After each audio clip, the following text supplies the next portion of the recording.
my grandmother chicken legs because there it is, everyone. Us Stearns men are like, we're big, and some of our women, we're like bigger than like the upper body, and we have tiny lower bodies.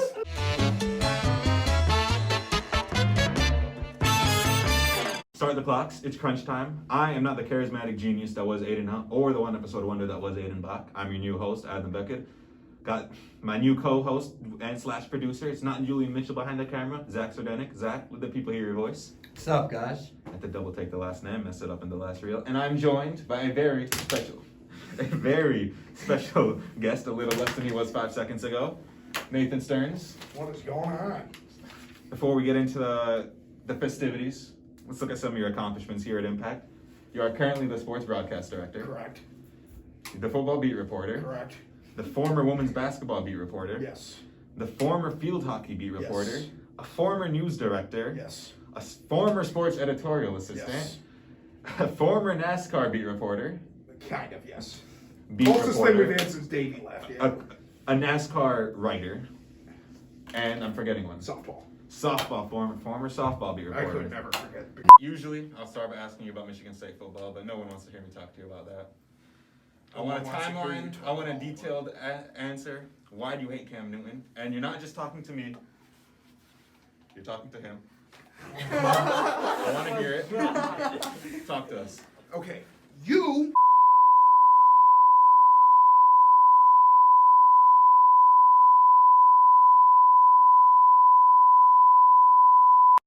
That's not going. All right, Stearns, we're going to try this one more time. Please keep it on the field or appropriate. Why you hate this man? Okay, Mr. 6'5" quarterback. Your completion Good percentage 6.5 quarterback, by the way. was between 58 and 60%, despite having Kelvin Benjamin, despite having Devin Funchess and Greg Olsen, who were all 6'5". Man couldn't throw a deep post or a fade route to save his life. It was like Joe Milton. He could throw a couple fastballs and a couple line drives, but it was here, and it was here, and it was here, and it was here, and it was everywhere in between. Right. Couldn't win games. Real quick cut here. Have you ever seen Kelvin Benjamin run a good route? For 1 year, yes. There's no separation. He's not good at wide receiver. He can't run. When he got cut from the Panthers, he never did anything anywhere else. Funchess is a drop machine. Greg Olsen is sick. I'll never disrespect that man. But keep going. Kelvin Benjamin and Sucks. Devin Funchess. Decent. Tell me why you didn't just throw a million fades and a million back shoulder fades. Also because when they can't get separation to save their life, you're not exactly. When you're looking going for up the against a first play. 5'10" nickel corner, you don't have to. You're 7 inches taller and 60 pounds more. They don't make effort. They suck. Not good receivers, but keep going. Yeah, good analysis. Good analysis. Yeah, that's real The nice. football beat reporter says he's got to get his technicalities on you, Adam. Okay. Yeah, but keep going though. No, he got it. Funchess and Olsen did a good job separation-wise. Benjamin had one good year. That rookie year in 16 wasn't very good. Do I think that they surrounded him with enough talent? No. To be honest, running out Brenton Burson and Kalen Clay is a sin, but by the same token, Carolina had a very good defense for a very long time with Luke Kuechly, Thomas Davis, Starla Tulele, Kawan Short. They got Jared Allen at the back end of his career, Charles Tillman, Josh Norman, Roman Harper, and Mr. Cam Newton over here had, by my count, 3 winning seasons in 8 years, 6-10, 7-9, 7-8-1. If you judge quarterbacks based on wins, not very good. Could I not make an argument here? I have Cam first, you have him fourth all-time in Carolina Panthers history. You hate a Mount Rushmore player of your franchise. Do you feel like for doing that? No, because I don't consider him a Mount Rushmore player, because... Julius Peppers is third all-time in sacks. Steve Smith is in the top 15 in all-purpose yards. Luke Kuechly led the NFL in tackles, leader 90 for years. Congrats. Is that not United? Not really, no. Not when you go to 4 SEC championships in 20 years and you go to 2 Super Bowls within a 16, 17 year period. But not like the Lions has actually had a degree of success. Okay, well, Super Bowl team was one of them. Well, he accumulated all those SECs. So, it was also because Perils. Yeah, Luke Kuechly and Thomas Davis. Julius Peppers, that staple in the defense was gone by the time we went to the second Super Bowl. They went to the first Super Bowl. And 160 tackles. Luke Kuechly was an 6 to 7 time first team All-Pro. Cam went to, 3 Pro Bowls? I will say this, his peak was higher than perhaps any Panther player in history, but from a sustained consistency-wise, no. Steve Smith, from 2005 to 2009-10, was one of the 10 best wide receivers in football, consistently. He was insane. He doesn't like what Stearns is saying. He was nodding his head yes. Yes, he does. Hey, we'll end on that somewhat positive. You gave me Zach. Verdict, though, somewhat of Yes. love to hear it. We're citing an old episode here. Aiden asked Eric Bach to pick his color commentator for the Impact of the Hunger Games. You've been selected to do play-by-play for the Impact Sports Hunger Games. Ooh. Who is your color commentator? Who is the first one killed? And who's the winner? Okay. So my color commentator is for sure Nathan Stearns. That's good. Good pick. Yes. He picked you.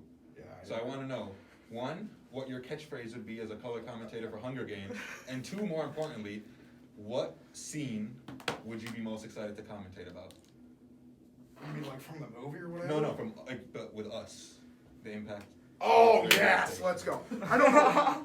There's a catchphrase that I've developed through the first 4 or 5 broadcasts, and Zach knows this. It's called "I have that effect on people," and I say that.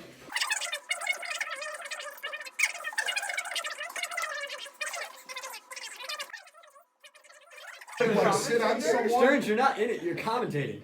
Oh, You're not in the Hunger Games. You're commentating the Hunger Games. Oh. You're safe. You're not dying. I thought I was dying. Oh. What scene are you most excited to analyze? You're calling it. Oh, so everybody else in here. Yeah. Okay. Like, I don't want to give an idea or say what you shouldn't boy. say with me sitting right next to you, but. All right. I was gonna say, if there's this is. And I want specifics. Okay. Names. There's a 50-foot hole that you cover up with leaves, and then underneath it is 15 tons of dynamite. Oh. So Luke and Minnie get tired of Michael talking about Baker Mayfield all the time. So they've been tipped off to know where the giant landmine is, right? But unbeknownst to them, Christian's by himself because Saints fans always walk alone because they're the scum of the earth. And then he ends up walking toward that landmine and blows up and explodes. And with that, so do the Saints' dream of ever winning a Super Bowl ever again because Jameis Winston is awful. And then it would be and then me as a Carolina fan relaxing would be like, I have that effect on people. As he proceeds to just blow up and there's 15 tons of dynamite. Or there could be the one where there's a giant lake. Right, we'll call it Lake Superior. Lake Superior 2.0, right? Okay.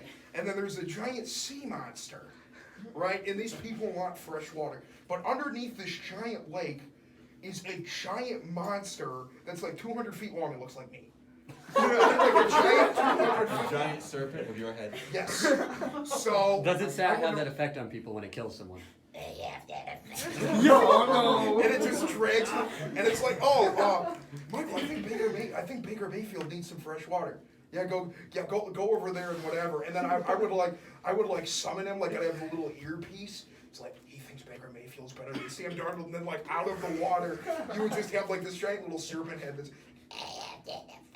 people, and then drags him back to the depths of the lake, never to be seen again. The other question. You have 1 month to prepare for the Impact Olympics. You need to win a gold medal. What event are you picking, and who's your toughest opposition for it? Does it have to be an Olympic event now, or an Olympic event that I can create? If it, Oh. we'll feel it out. Say yours. If it was an event I could create, it would be hot dog eating. I have a prodigious girth.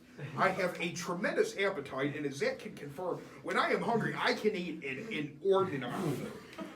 We went to Baltimore, and I got 2 orders of fries and 20 giant things of honey barbecue chicken wings. Mind you, my food comes out. It came up. It was a decent sized plate. It was In Miami? Yeah. Yes. No, it was ridiculous. It was a decent sized plate. But they were big. Yeah, they were big. It was more like a little. So I'm in the bathroom when they come out with my food. I come back, my food's there, their food's not even there. I finished that entire platter in probably 5 minutes. Not even. Before their food even 20 wings. I was gonna say I called that area of the bones the chicken graveyard, and this is the chicken incinerator. Well, Stearns, that was a very eventful episode. Glad there was a live audience because there's a lot that won't make it, and it'd be a shame if no one was here to witness it with us. All that's left for me to do is hand you this and let you flex your accuracy. I knew he was gonna do that. Hit me right in the eye. Who wants to hit the camera?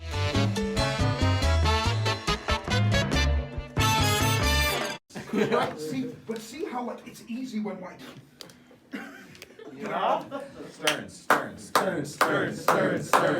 Stearns.